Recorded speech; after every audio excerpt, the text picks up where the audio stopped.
Welcome to the course Global Climate Change, Convergence of Disciplines. Shown here is the front cover of our textbook. I'd like to present you with your first challenge. Identify what is depicted in the cover photo.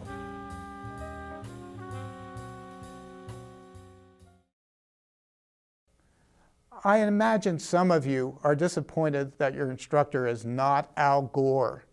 But consider this. Would you rather take a course from a politician named Gore or a course from a botanist named Bloom?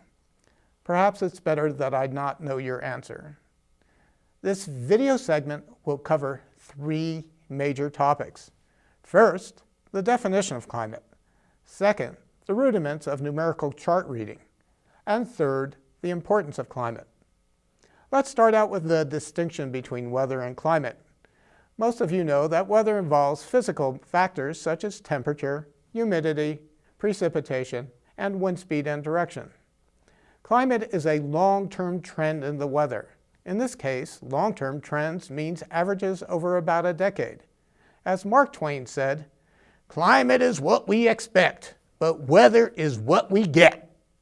Often people say to me, "It was unseasonably cold this week.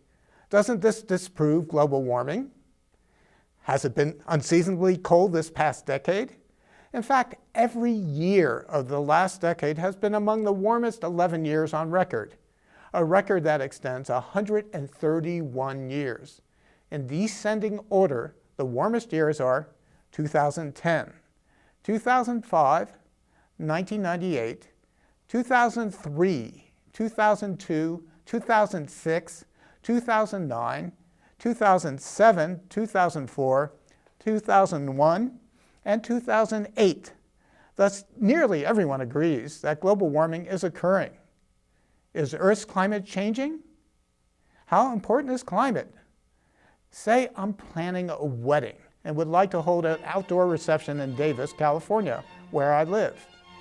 Davis has a Mediterranean climate that typically has rain during the winter months, but drought during the summer months. Let's look at a chart of precipitation in Davis. Some of you may be adverse to charts such as this, but consider what distinguishes you from a minimum wage job is the ability to interpret such charts. Your textbook includes a primer on reading charts such as this. The horizontal scale here represents the month, and the vertical scale represents the total amount of rainfall in a particular month. The points of one color and shape, connected by lines, represent the values for a given year. The chart shows that rain seldom, if ever, falls in July in Davis. In contrast, rain in December may vary anywhere between 0 and 240 millimeters. That's almost 10 inches. Thus, a July wedding would be the best bet for a rain-free outdoor reception.